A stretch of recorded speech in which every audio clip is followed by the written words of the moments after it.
ഉണ്ടായിരുന്നു കേട്ടോ, പക്ഷെ പറയാൻ പറ്റൂല്ലോ. അപ്പൊ അതാണ് ആ സിനിമയിൽ പറയുന്നത്. അതിനപ്പുറം ഇനി ടൈറ്റിൽ വേറെ മാച്ച് ഒന്നും ഇല്ല. ഹ്യൂമർ ആക്ച്വലി ഭയങ്കര ഡിഫിക്കൽട്ടാണെന്ന് പറയാം. കാരണം ഹ്യൂമർ അങ്ങോട്ടും ഇങ്ങോട്ടും മാറിക്കഴിഞ്ഞാൽ ഇത് ആളുകൾ ചളിയായിപ്പോയെന്ന് പറയുമ്പോൾ ഇങ്ങനെയൊക്കെ പറയും. സിനിമ സ്റ്റാർട്ട് ചെയ്യുമ്പോഴത്തേക്കും തന്നെ ഒരു എന്താ പറയുക, അയ്യോ സമൂഹം എന്ത് വിചാരിക്കും, മാന്യന്മാർ കുറ്റം പറയില്ലേ, ആ ഒരു ടൈറ്റിലാണ് തുടങ്ങുന്നത്. എന്തുകൊണ്ട് ആ ഒരു സമയത്ത് തന്നെ അത് പ്ലേസ് ചെയ്തു? സ്വാഭാവികമായിട്ടും ഇപ്പം ഞാൻ നമ്മുടെ സ്പാ സിനിമ ഇറങ്ങി. അപ്പം എന്നെ വലിയൊരു പ്രോഗ്രാം നടക്കുന്ന സ്ഥലത്തേക്ക് എന്നെ വിളിച്ച് നിങ്ങൾ ആർട്ടിസ്റ്റുകളൊന്ന് എല്ലാവരും കൂടെ വരാമോ എന്ന് ചോദിച്ചു. അപ്പോൾ ഞാൻ അന്ന് ആക്ച്വലി ഫിലിം ഫെയറിൻ്റെ പ്രോഗ്രാം ഉണ്ടായിരുന്നതുകൊണ്ട് അവാർഡ് ഷോ നടക്കുന്നുണ്ട്, ഞാൻ അങ്ങോട്ട് പോയി. അപ്പം ഞാൻ എൻ്റെ ആർട്ടിസ്റ്റിനോട് പറഞ്ഞാൽ നിങ്ങൾ ഈ സ്ഥലത്തൊന്ന് ചെല്ലാമോ എന്ന് ചോദിച്ചു. അപ്പം എന്നോട് വളരെ അടുപ്പമുള്ള ഒരു പോലീസ് ഓഫീസർ, വളരെ വർഷങ്ങളായിട്ട് അടുപ്പമുള്ള പോലീസ് ഓഫീസർ പറഞ്ഞിട്ടാണ് ഞാൻ വിട്ടത് അങ്ങോട്ട്. അപ്പം നമ്മുടെ ആർട്ടിസ്റ്റുകൾ അവിടെ ചെന്നു.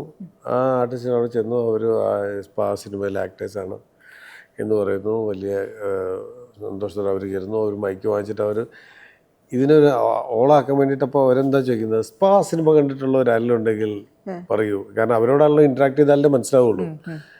അപ്പോൾ ഒരാളും കണ്ടതില്ല. അപ്പോൾ ആരും മിണ്ടിയില്ല. അപ്പോൾ സ്വാഭാവികം നമ്മുടെ ആർട്ടിസ്റ്റുകൾ ആരും നമ്മുടെ ഒരു ഇടത്തിലേക്ക് ചെല്ലുന്നു, നമ്മളെ ഇൻവൈറ്റ് ചെയ്യുന്നു, നമ്മൾ ഗസ്റ്റുകളായിട്ട് ഇൻവൈറ്റ് ചെയ്യുന്നു. ആ ഇൻവൈറ്റ് ചെയ്യുന്ന സ്ഥലത്ത് ഒരു മനുഷ്യൻ പോലും ആ സിനിമ കണ്ടിട്ടില്ല.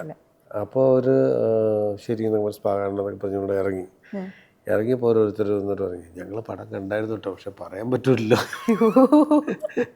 അതുകൊണ്ടാണ്. അപ്പോൾ അങ്ങനെ അതായത് സ്പാ സിനിമ കാണുന്നതേ സമൂഹം എന്ത് വിചാരിക്കുന്ന മനുഷ്യന്മാരടുത്ത് അല്ലേ അവർ കണ്ടു. ഞങ്ങൾ കുറേ ചിരിച്ചു, നല്ല ചിരി ഉണ്ടായിരുന്നു. പക്ഷെ അപ്പോൾ പറയാൻ പറ്റുമല്ലോ, എല്ലാവരും കൂടെ ഇരിക്കുമ്പോൾ എങ്ങനെ പറയാം. അപ്പോൾ അതാണ് ആ സിനിമയിൽ പറയുന്നത്. അതിനപ്പുറം ഇനി ടൈറ്റിൽ വേറെ മാച്ച് ഒന്നും ഇല്ല. അടിപൊളി. ആക്ച്വലി അത്തരത്തിലുള്ള ആ കപട സദാചാരത്തെയൊക്കെ ഒന്ന് പൊളിച്ച് കാണിക്കും. ഇത് കൊള്ളാം. ഇപ്പൊ ഈ മൂവി എടുത്തു കഴിഞ്ഞാല് ഇതിലൊരു പെർട്ടിക്കുലർ ക്യാരക്ടർ അദ്ദേഹത്തിന്റെ സെക്ഷൽ ഡിസയേഴ്സ് ഒക്കെ അവിടെ ഒന്ന് എക്സ്പ്ലോർ ചെയ്തതിന് ശേഷം പിന്നീട് അതിന് ഭയങ്കര റിഗ്രറ്റ് അടിക്കുകയാണ്.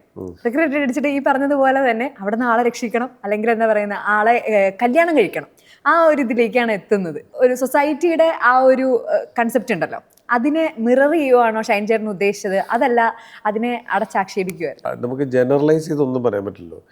പലതരം മനുഷ്യരുണ്ടല്ലോ. ഇപ്പോൾ ഇങ്ങനെ ഒരു സ്ഥലത്ത് ചെല്ലുന്നു. അപ്പോൾ ആ മൊമെൻറ്റിൽ നമ്മുടെ കഥാപാത്രത്തിൻ്റെ പ്രണയഭ്രമം ബാധിക്കുകയാണ്. അതിൽ ഇല്യൂഷനാണ്. ആ ഇല്യൂഷൻ വേൾഡിലാണ് അയാൾ നിൽക്കുന്നത്. അയാൾക്ക് മനസ്സിലാവുന്നില്ല. അയാളുടെ ഒരു ഭ്രമകൽപ്പനയിലായിരുന്നു നിൽക്കുക. പ്രണയഭ്രമം ബാധിച്ച് ഇല്യൂഷൻ വേൾഡിൽ ഞാൻ രക്ഷപ്പെടുത്തുന്ന ഇയാൾ വിചാരിക്കുക. ഇങ്ങനെ മനുഷ്യന്മാർ ഉണ്ടല്ലോ.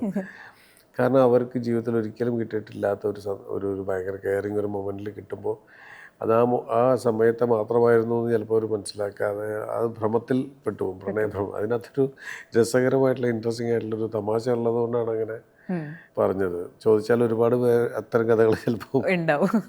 ഓക്കെ, അങ്ങനെയാണെന്നുണ്ടെങ്കിൽ ഞാൻ അതിനോട് തന്നെ കൂട്ടി ചോദിക്കാം. അതായത് ഇപ്പം മൂവീസിൽ ഇപ്പോൾ ഒരു റേപ്പ് സീൻ കഴിഞ്ഞ് കഴിഞ്ഞാൽ ഈ റേപ്പ് ചെയ്യുന്ന പെൺകുട്ടിയെ ആ റേപ്പ് ചെയ്ത ആൾ തന്നെ കല്യാണം കഴിക്കുകയാണെന്നുണ്ടെങ്കിൽ ഓക്കെ ആണ് എന്നുള്ളൊരു ഡെപ്പിക്ഷൻ പണ്ട് സിനിമകളിൽ ഉണ്ടായിരുന്നു.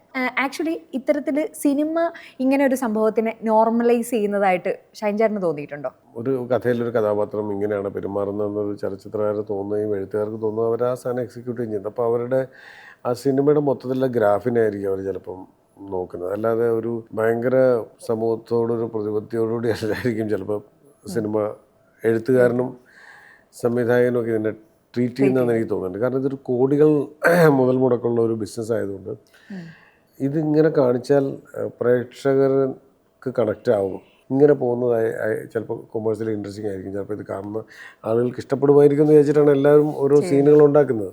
എല്ലാ സിനിമാ പ്രവർത്തകരും സിനിമ എഴുത്തുകാരും ഭയങ്കര സാമൂഹിക പ്രതിബദ്ധതയോടെ സിനിമ ചെയ്യുന്ന ആളുകളാണെന്ന് ഞാൻ വിചാരിക്കുന്നില്ല.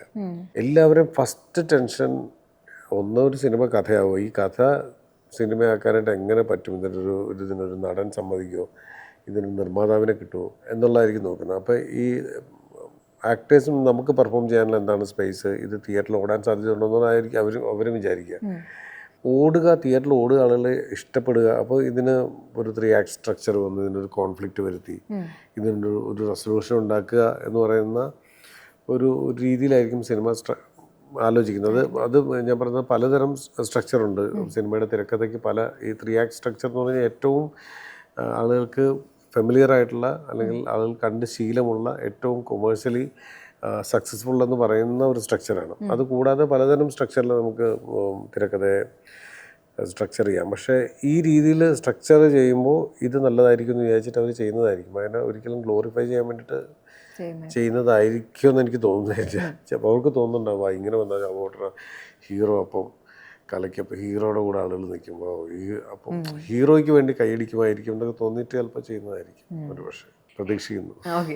ഈ സ്പായിലൊക്കെ ആണെങ്കിലും ചേട്ടൻ്റെ ഒരു ഇത് കണ്ടേക്കുന്നത് ഞാൻ സർക്കാസം ഇസ് ദ മെയിൻ എന്നെനിക്ക് തോന്നിയിട്ടുണ്ട്.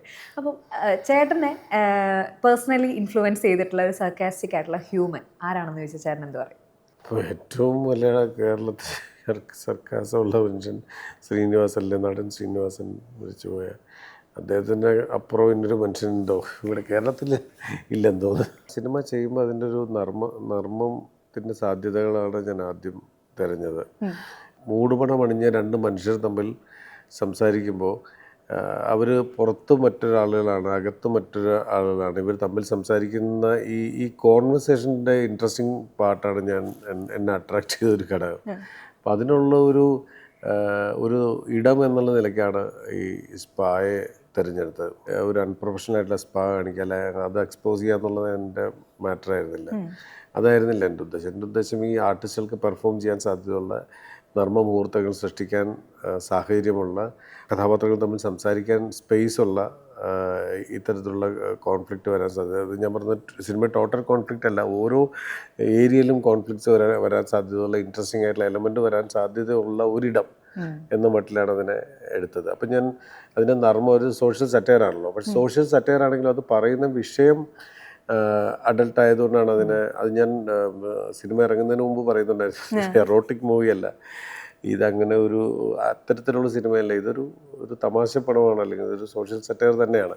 പക്ഷേ ഇതിനകത്ത് പറയുന്ന മാറ്റർ അഡൾട്ട് ജോക്കുള്ളത് കൊണ്ട്, പക്ഷേ അത് പറയുക എന്നുള്ള ഉത്തരവാദിത്തം എനിക്കുള്ളതുകൊണ്ടാണ് ഞാൻ പറഞ്ഞത്. പക്ഷേ ആദ്യം ചിലപ്പോൾ ആളുകൾ കാണാൻ ശ്രമിച്ചത് ഇതിനൊരു അഡൾട്ട് മൂവിയാണെന്നുള്ള ഭയത്തിലായിരിക്കും ചിലപ്പോൾ. കാരണം ഞാൻ ട്രെയിലറൊന്നും റിലീസ് ചെയ്തിരുന്നില്ല. പക്ഷേ കണ്ട് ആളുകൾ ചിരിച്ച് അതിനെക്കുറിച്ചുള്ള ആളുകൾ തിയേറ്ററിൽ ഇപ്പോഴും വരുന്നത് കണ്ട ആളുകൾ അവർ ഞങ്ങൾ ചിരിച്ചു എന്നുള്ള എക്സ്പീരിയൻസ് പറഞ്ഞ് കേട്ടിട്ട് ഒരാൾ പോയി അയാളുടെ സുഹൃത്തുക്കളായിട്ടുള്ള ആളുകൾ വിളിച്ചോണ്ട് വന്നിട്ടാണ് ഇപ്പോൾ തിയേറ്ററിലുള്ള ആൾ വന്നുകൊണ്ടിരിക്കുന്നത്. ഞാൻ മൂവി കാണാൻ പോയി, ഇപ്പോൾ സ്പാ കാണാനായിട്ട് പോയി കഴിഞ്ഞപ്പോഴത്തേക്കും പലതരത്തിലുള്ള ചിരികളാണ്. അടക്കി പിടിച്ച ചിരി, പൊട്ടിച്ചിരി, അതുപോലെ തന്നെ അടുത്തിരിക്കുന്ന ആൾ അമർത്തി പിടിച്ച ചിരി, ഓർത്തോർത്തുള്ള ചിരി, അങ്ങനെ പലതരത്തിലുള്ള ചിരികളുണ്ടായിരുന്നു.